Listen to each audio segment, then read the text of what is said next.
My own brothers died tragically as well, truth be told.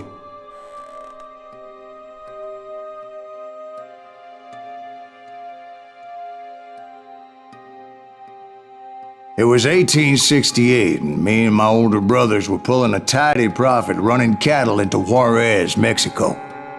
One night after my brothers retired for the evening, I found a little poker game in a cantina with a couple of cowboys. And I just couldn't lose. I even won an old Spanish coin that had to be 100 years old. Well, I was mighty pleased with myself the next morning as my brothers and I rode for Texas. But before we crossed the border, those cowboys caught up with us. It was Johnny Ringo, Rosco Bob Brайнт, and another asshole named Jim. They wanted their money back and everything else we had, including our lives, as those boys didn't want us coming for them later. Bob put that old Spanish coin in my mouth and said, "I won't have it said that I left you with nothing, boy." Well, those horses bolted, and there we hung as those bastards rode away.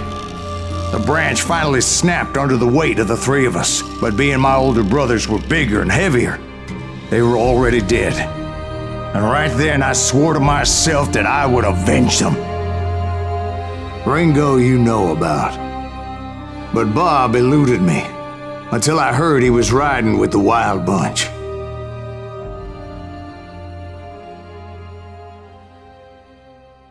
I'd been on their trail for months, ever since they left their hideout in the Bighorn Mountains. Led by Butch Cassidy, they were a loose association of outlaws who robbed banks and trains from Colorado to Montana. Among them was the Sundance Kid, and that murderous hombre I was tracking, Rosco Bob Brайnт. Were you a part of that giant Pinkerton posse after the Wild Bunch? No, boy. A circus like that would have slowed me down. Besides, I wanted Brайnт all to myself. I'd heard about a large shipment of gold being transported to Wilcox, Wyoming on the Overland Flyer. I figured the Wild Bunch would likely hit such a treasure, and by God, I figured right.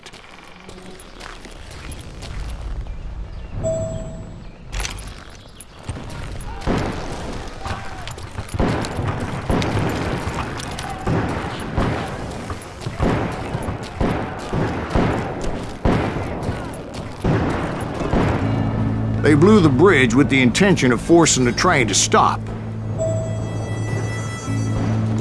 Well, I assumed the Wild Bunch was likely in the still intact part of the train high above, so I had no choice but to make my way up through the passenger cars dangling down.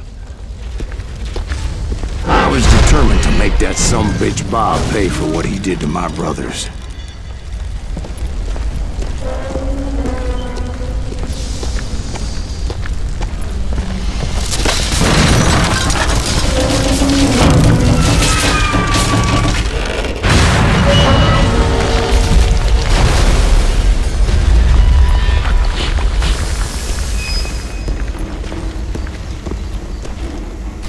I found the device they used to blow the tracks, so I knew I was headed in the right direction.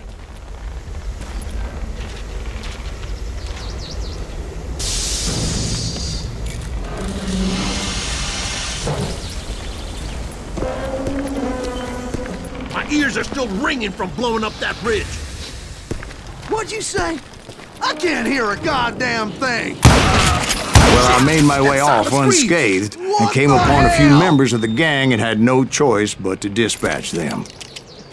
From there, I had to negotiate an even more precarious route. But first, I would need to get my ass out of there.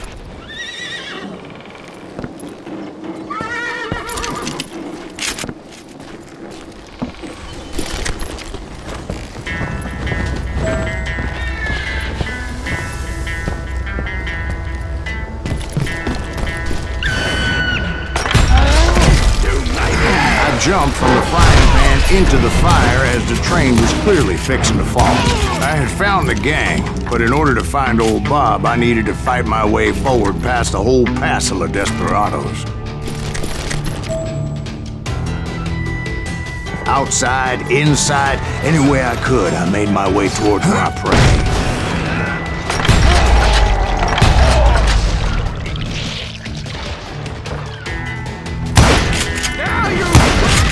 Well, what about the passengers? It was mostly a freight train, as I recall. There were no passengers aboard that day.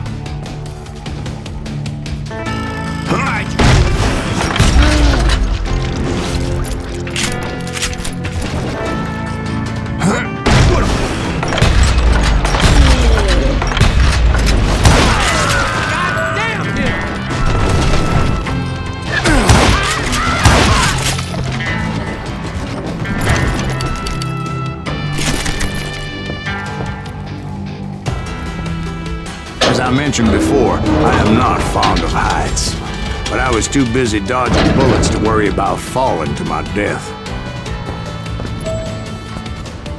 Odds were I was likely to die that day anyway, so I was determined to take down as many of those bastards as I could.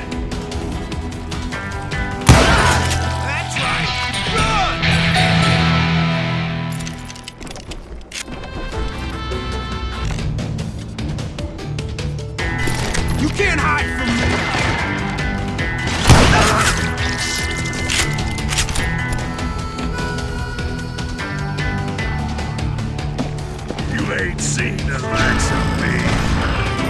You're gonna have to do better than that.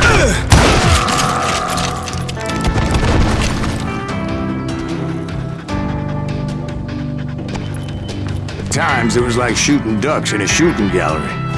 The only difference is these damn ducks shot back.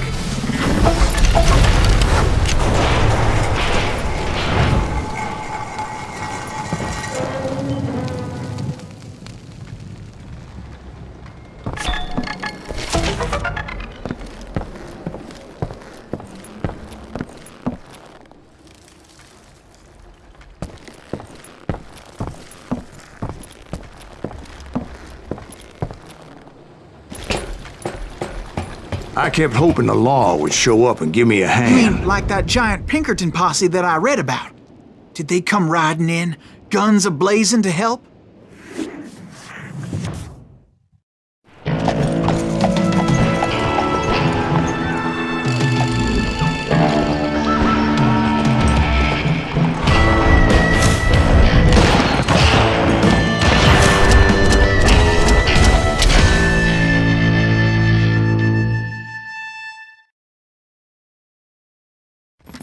Help? From the Pinkertons? No, son.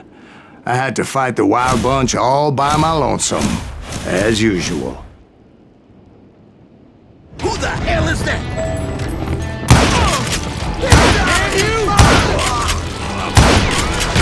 Take cover! Retreat! Retreat!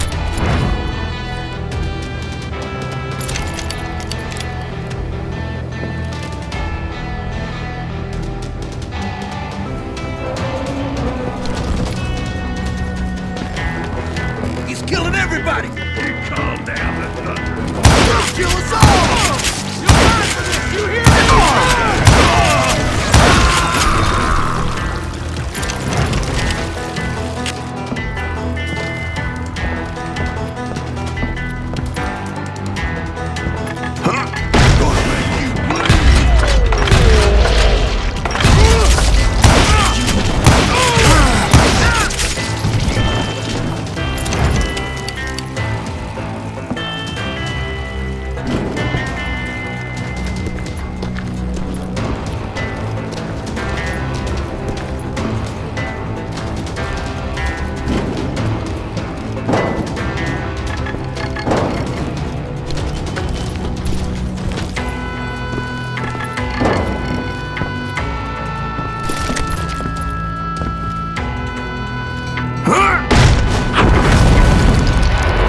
Guess is those dime novels didn't portray this as it happened, did they?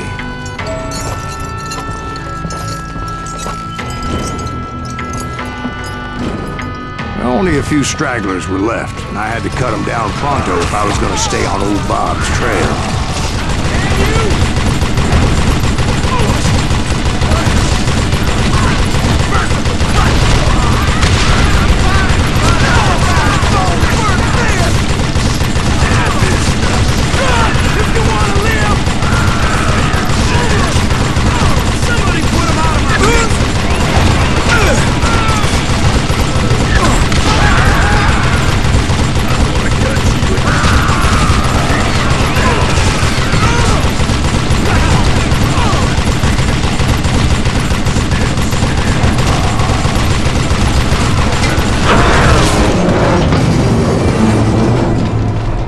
Once I silenced all those guns, I went searching for my nemesis, determined to finally have my justice. But the only survivor who welcomed me was George Flat-Nose Curry. Who was he? The fastest gun in the gang. Right after Sundance, I mean.